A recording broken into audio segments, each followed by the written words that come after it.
The 383 that I'm building for the Charger needs a power steering pump. I could buy a remanufactured unit for about 200 bucks. But I think I'll try rebuilding this leaky old Federal style pump because it has the big block bracket that I need. I mean, how hard could it possibly be? The Federal brand pump is slightly larger than the Thompson pump, which was also commonly used on vintage Mopars. I didn't film my trip to O'Reilly's, but they let me use their pulley tool to remove mine.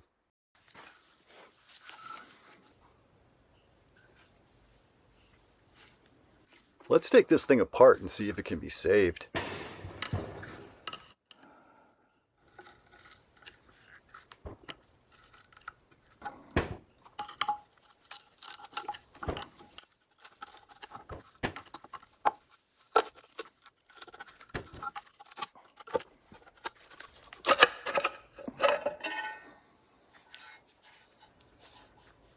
Based on that dark discoloration, I'd say this pump got a little too hot, probably because it ran out of fluid.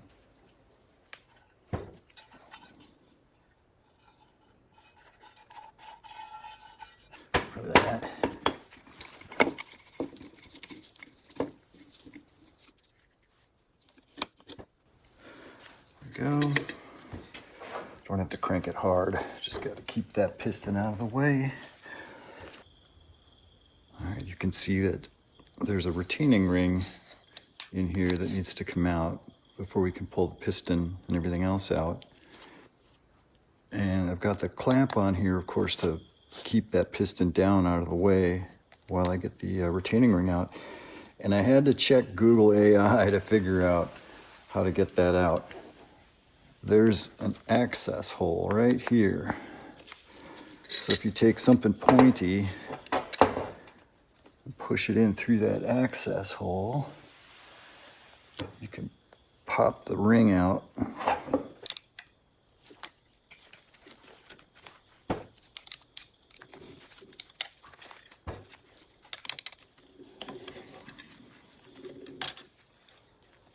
There we go. It's round. I thought it was flat like a piston ring, but it has a round cross section. Now we can take this off. I think I'll clean that up a little bit.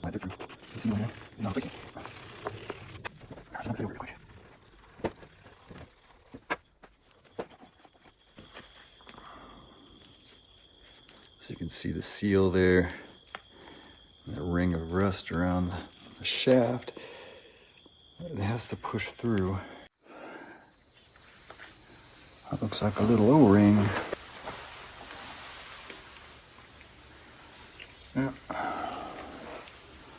It's like a square profile O-ring.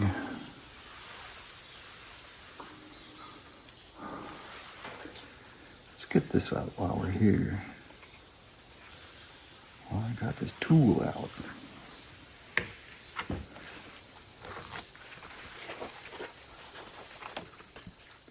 This is, at the moment, kind of an oval. I don't know if it started out round and kind of got flattened, but it's old and cracked. Let's see if we can get this little guy out.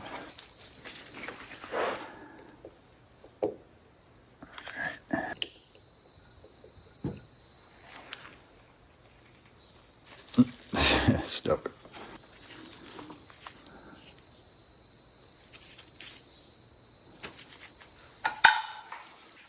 I think that just pulls out.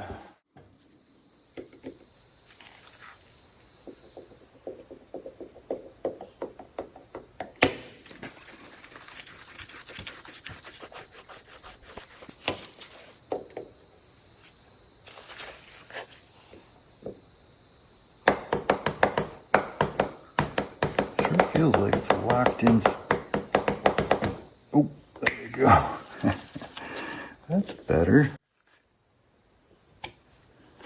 Oh yeah, the rubber seal had overcome that.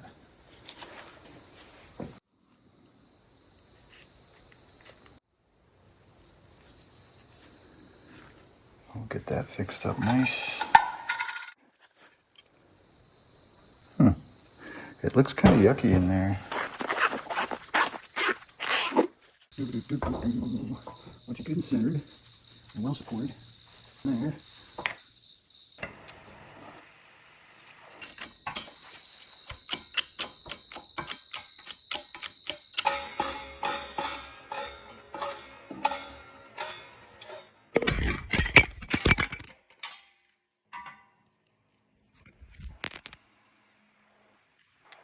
Broke my phone.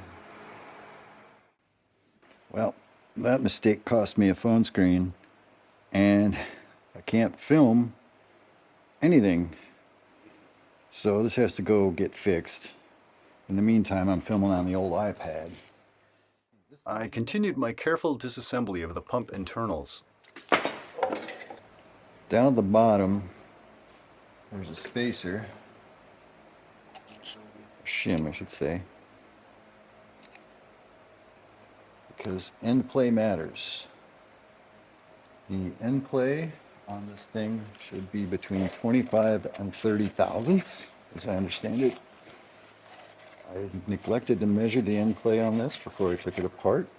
Kind of wish I had, but I will measure it after reassembly.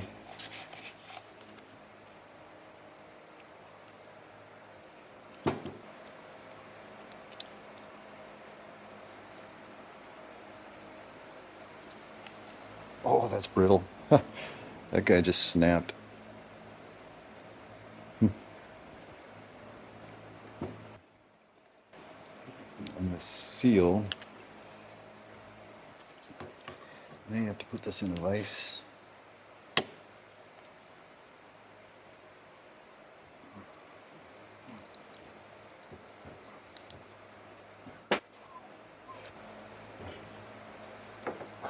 There we are.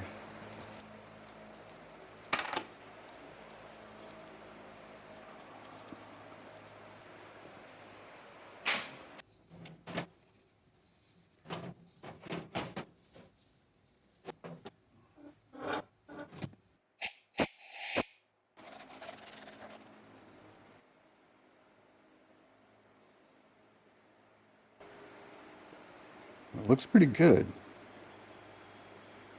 I don't see any obvious problems.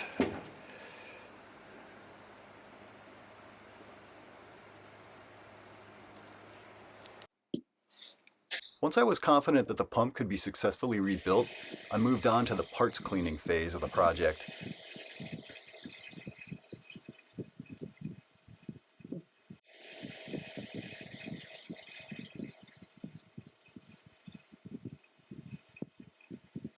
Most of the parts had a thin film of varnish from burnt power steering fluid.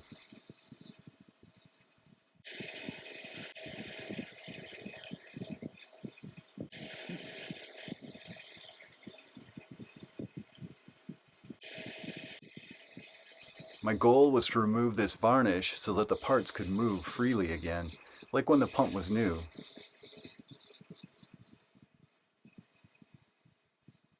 My hope here is that by running it through the ultrasonic cleaner that piston or valve that's in there might loosen up. I think that'll work. Let's give her a good run. 10 minutes.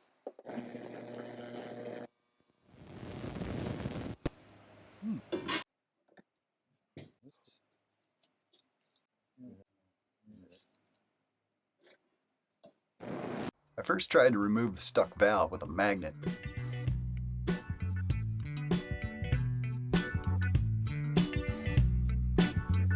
Then I tapped it with a brass drift.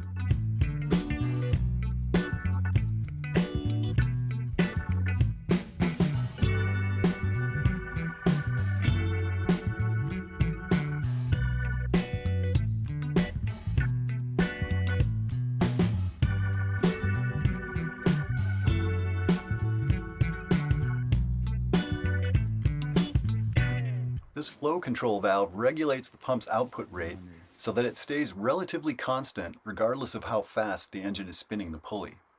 Cool. Is the spring magnetic? Sure is. After all the parts got a hot bath, I focused on cleaning out all their bores and grooves.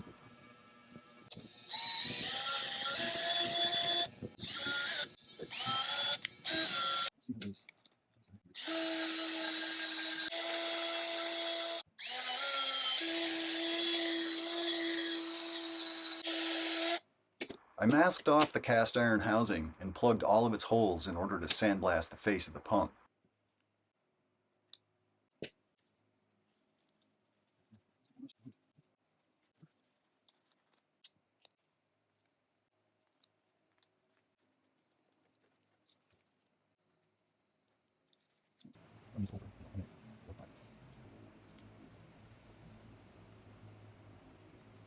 There. It's pretty good. I think I'll lower it again. I'll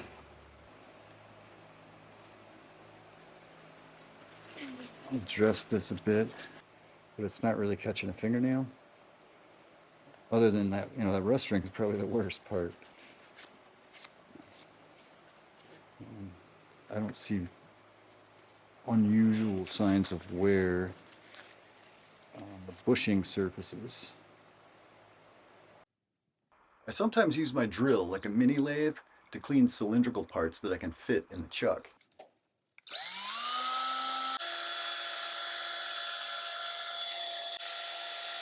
For flat parts with machined surfaces requiring tight tolerances, I like to use this old technique. I have a piece of plate glass that came from a jewelry store display case. I lay down a sheet of wet emery paper, then gently sand the piece on it. Here I'm starting with 400 grit. In addition to cleaning the varnish off of the part's surface, this light sanding also exposes high and low spots. You can quickly tell if the part has imperfections that might interfere with its proper functioning.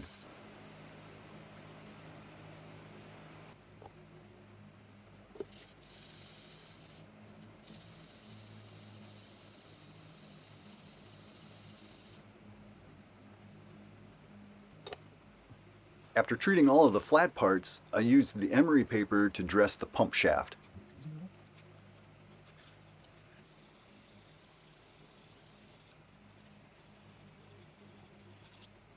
This removed the last of the rust ring. But I wasn't done. I repeated the sanding process on all of the parts again using 600 grit sandpaper to reduce any scratches that I might have introduced with the 400 grit.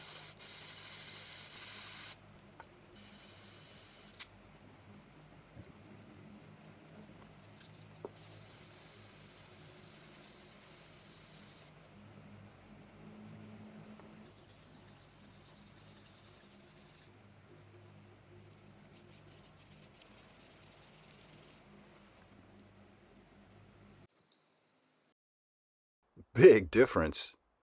And here's an old trick for cleaning bushings. Take a very fine steel wool. Roll it up. Put the chuck nice and wide. Stick your steel wool down in there. This helps clean out your drill chuck too. Then put your steel wool where you want it.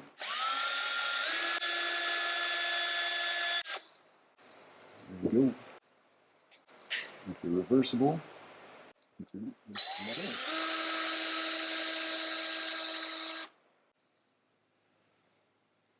with the parts cleaned and ready for assembly, I made sure they all fit back together nicely.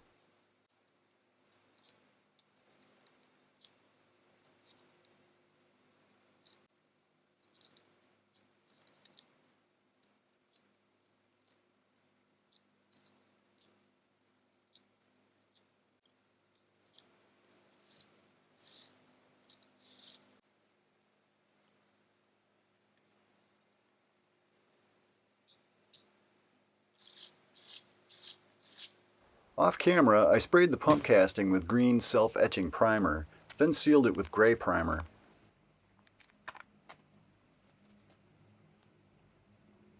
After peeling away the masking, I gave the housing a thorough cleaning.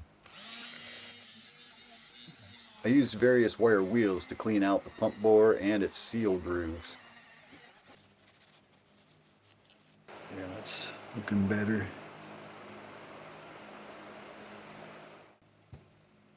When I got the casting as clean as I could, I masked it off for final paint. I should have chased the threads in these bolt holes earlier.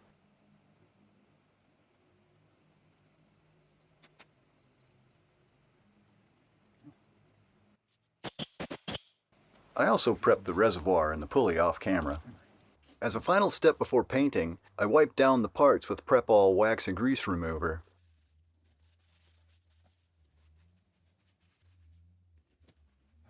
Then I sprayed them with 2 generous coats of chassis black.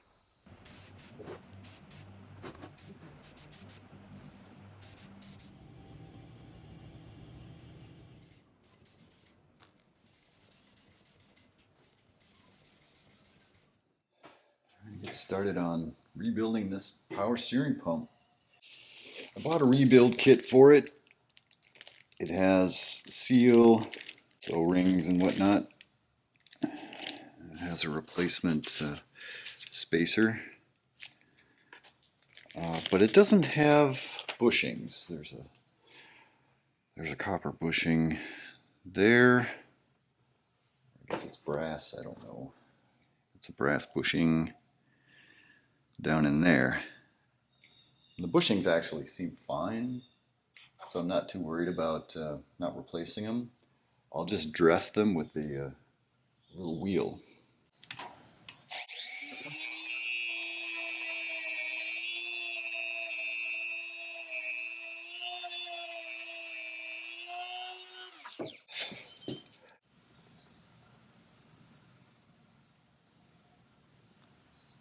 I think that looks good. So I'm getting just shy of 16 millimeters.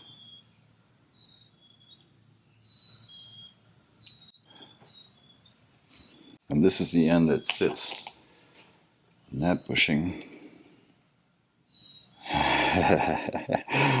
It's snug.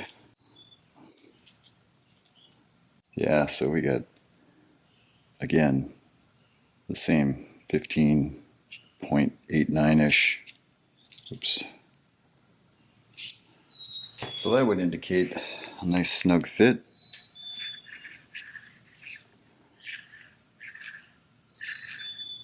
I think that's good.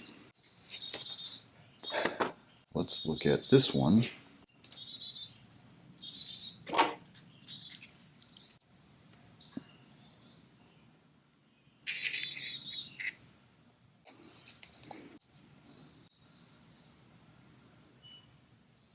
Yeah, I don't see anything. I don't see any scratches or grooves or anything bad.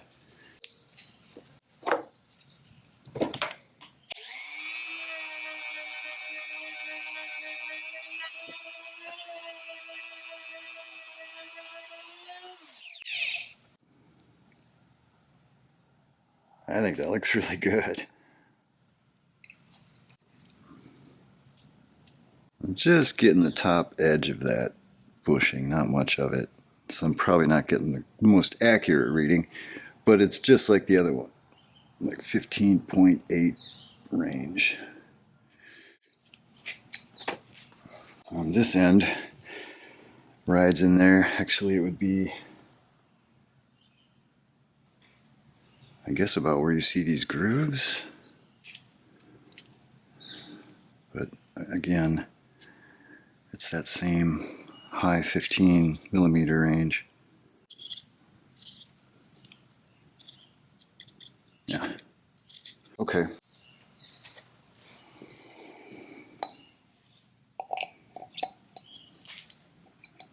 There's a little bit of play. I suspect that's normal. You're going to get a thin film of power steering fluid between the bushing and this rod. Let's see what we got inside this package. We know where this goes. Let's compare to what came out. That's the big one. This guy is pretty stiff. This guy is nice and soft.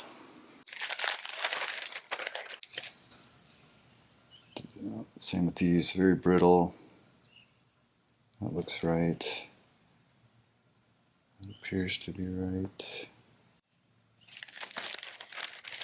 And the little guys.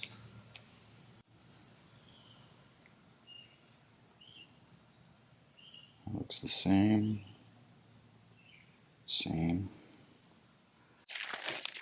Good. We should start with that shaft seal.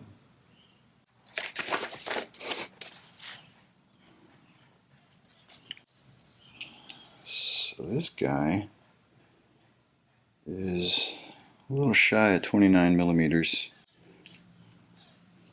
So let's use a 28. I think that 28's a good size. I want to pack in a little bit of assembly goo. I don't want it to be dry.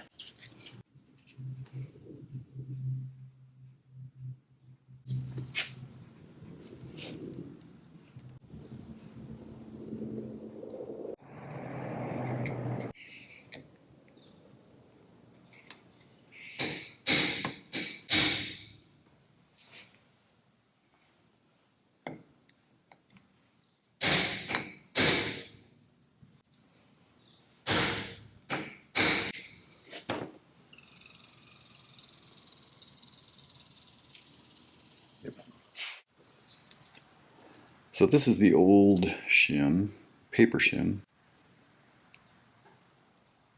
So I'm getting about 16 thousandths. And then the new paper shim is closer to 24. 20 something. Go ahead and use the new one. Okay, so I went ahead and lubed up the pump body parts with assembly goo. Alright, so inside the pump housing, up the top there, you see that hole? That receives this pin.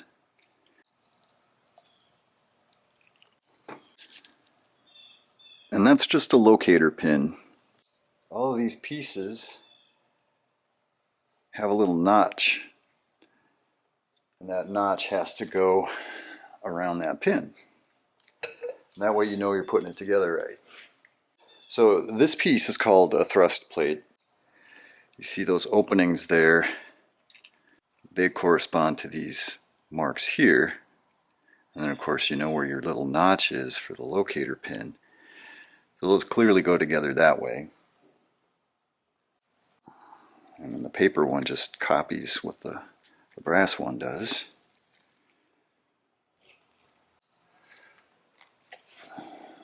And then we're going to aim for that locator pin.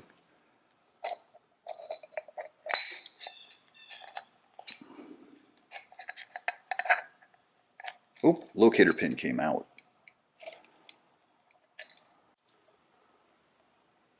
Alright, well, if the locator pin refuses to go back in its hole, there is one trick you can use. This guy is the body of the pump, the impellers inside. Anyway, it has a notch here. That's not for the locator pin. This hole up here that is 180 opposite from the notch, that's the one we care about. So that's going to go down in there, and when it's in place, when it's sitting down there in its home, the locator pin can drop into it and is forced to be perfectly straight. When you have just the thrust plate in there, the locator pin can wiggle around quite a bit. But with this piece in, that locator pin is guaranteed to be in the right plane.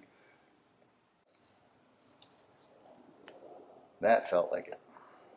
There we go. So that's how we look with on this diagram. Well, you can see we did our two shims, the thrust plate, that round thingy that I don't have a name for. And then that circle is actually a set of rollers. There are 12 rollers. And that shaft with the two clips and that gear looking thingy, that's this assembly here. It's essentially the impeller for the pump.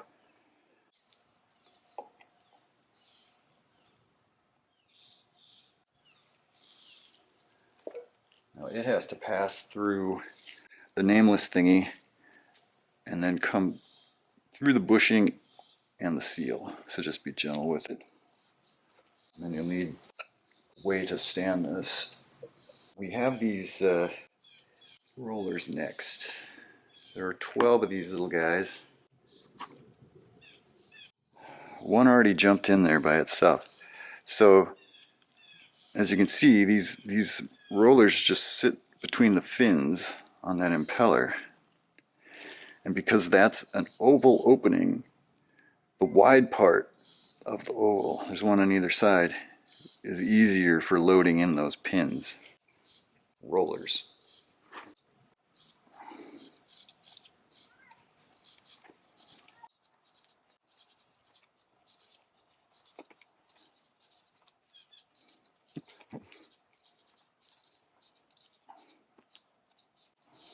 Okay. All 12 are loaded in there. Yeah, that assembly goo is so thick it's making the rollers just stick to the impeller. But normally they would be swinging out into the wider parts of the oval. So this pressure plate has an O-ring that goes on it.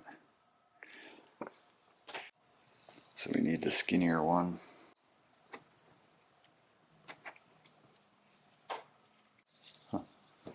Alrighty.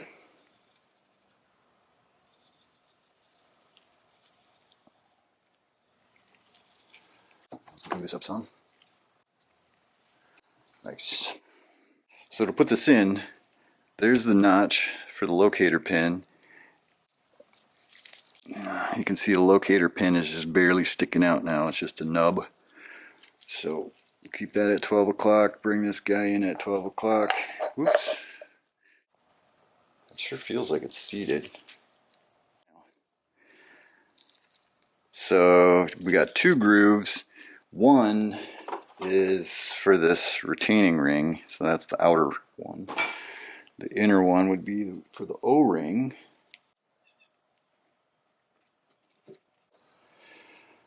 Alright, let's see how it fits.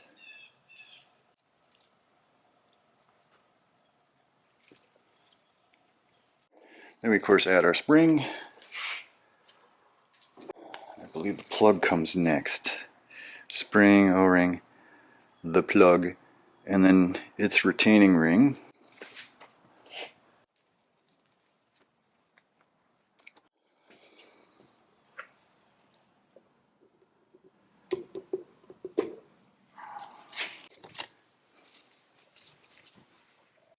Okay, let's see if this works. I'm going to try to use this vise as my third hand.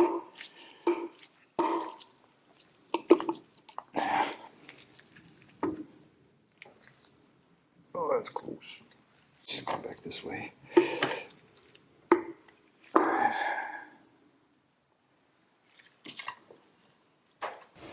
Right now I'm using a socket inside this vise to push in on that plug, and I've got the other end of that impeller shaft up against the other side of my vise, and it feels like it's about to slip off. If you use a, let's say a vise or a clamp like this, you're going to compress down the spring. So you have to overcome that spring. But once you do that, the plug and that impeller shaft are going to move together, separate from the body. So I don't want to destabilize this, but I can tell that I bottomed out the spring already. So there you go. I need to get the pump body to slide away from the nose. That exposes the groove that receives this retaining ring. So my hope is to be able to get this into place. Shove the whole thing in at once. It looks good. It went in surprisingly easy. I thought it was going to fight me more than that. Loosen this up.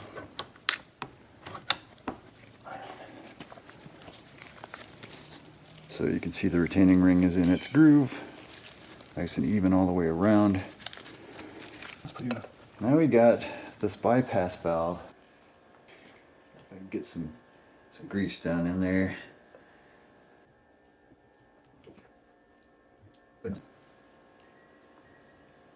So the spring goes in first, followed by pressure relief and flow valve. And that just drops in, sits on that spring, and it should move freely. This funny looking guy, it doesn't have a name on it. Yeah, I don't know what this little thing is called. But anyway, it goes in with the little point down. And it too should slide pretty easily after you get past the resistance of the O-ring. There we go. Should be able to get it down there. Alright, and then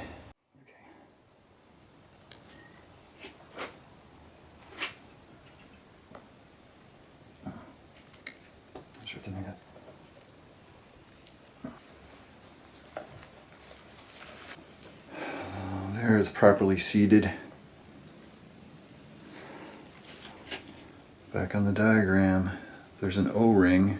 This screw that holds on the reservoir goes through that, what they're calling a shaft seal. That's this guy. It's kind of a square shaped profile. It just sits there. And then finally, I got this big O-ring. This one as well.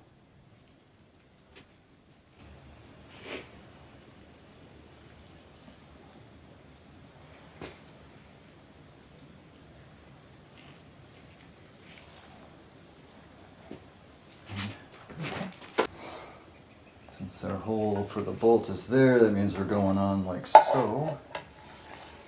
But I'm just going to go ahead and lube up this edge.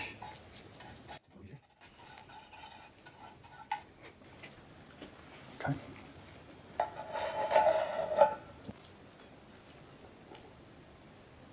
This side has to come down like that. And then one of these bolts will go in here, and it will actually hold the bracket on.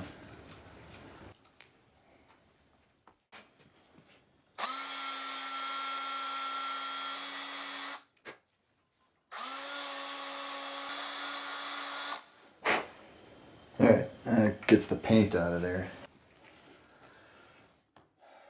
Yeah, and we can even put a little of this on there.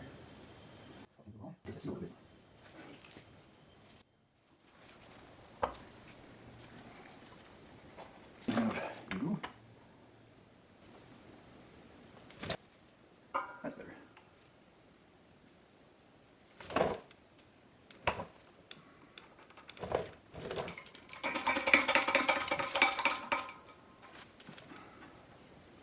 Okay. Okay.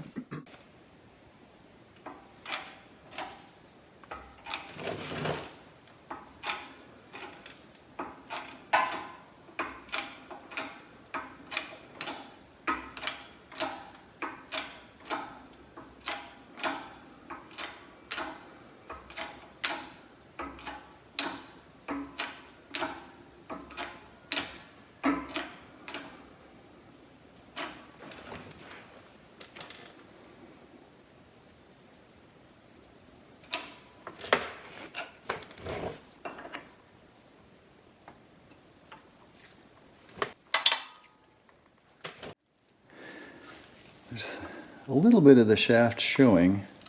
This exposed portion of the shaft is where the rust ring was. When I had it on the press, all of that steel that you could see, the silver bit, was not visible because I think the spring, got compressed. So the pulley was touching the lip of the seal. So as you can see, it's not flush. But so far so good. It turns nicely. There's some load on it, of course. It's got that sticky goo in there. But that feels nice. Feels like a brand new pump.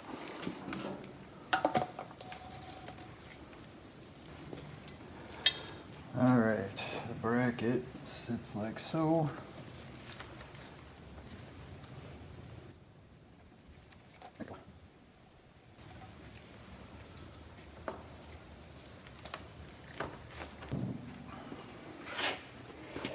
Anti-seize provides some protection from rust, and it acts like a lubricant, which ensures more accurate torquing.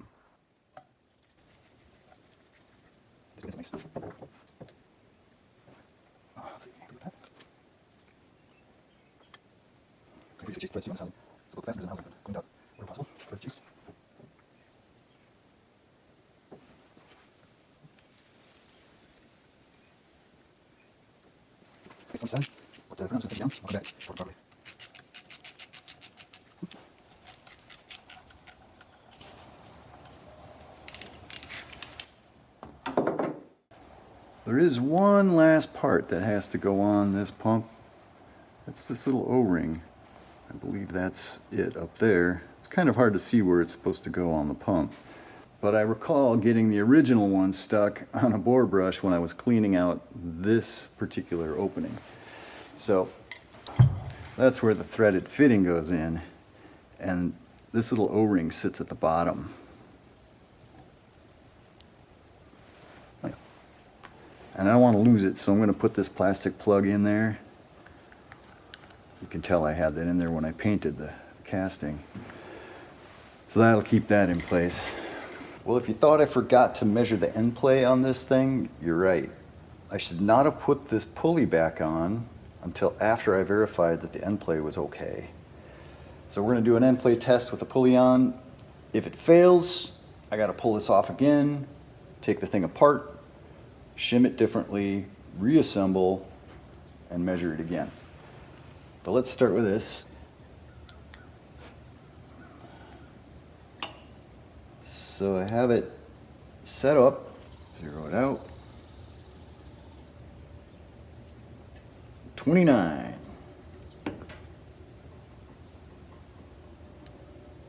That's excellent. Got to be between 25 and 30, so we're good. A quick note on torque specs. There are 3 bolts. 2 are called bracket bolts because they hold the pump to the bracket. And this one back here is the reservoir bolt. These 2 bracket bolts require 30 foot-pounds. This one back here requires 15. Okay, so I've got my torque wrench set to 15 foot-pounds. That's just for this one bolt back here. And this bolt has a rubber seal behind it, so you don't really want to squish this guy much.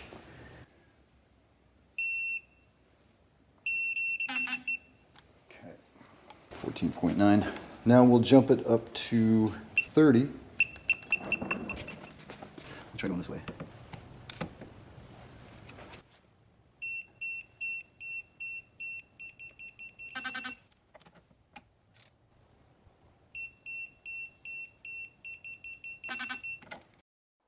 I won't be able to install the pump for a while, but I'm already thinking about power steering fluid. The 1966 service manual calls for Chrysler part number 2084329, which they stopped making in the 1970s. From what the internet tells me, Chrysler superseded that old part number with specification MS5931. It also tells me that these products meet Chrysler's specification. I'm going to use O'Reilly's power steering fluid because it's readily available and I don't want to mix brands over the life of the pump. What I'm definitely not going to use is automatic transmission fluid. The service manual explicitly warns against using Type A transmission fluid. For these old Mopar pumps, Their hydraulic fluid should be clear or amber, not red. Thanks for watching.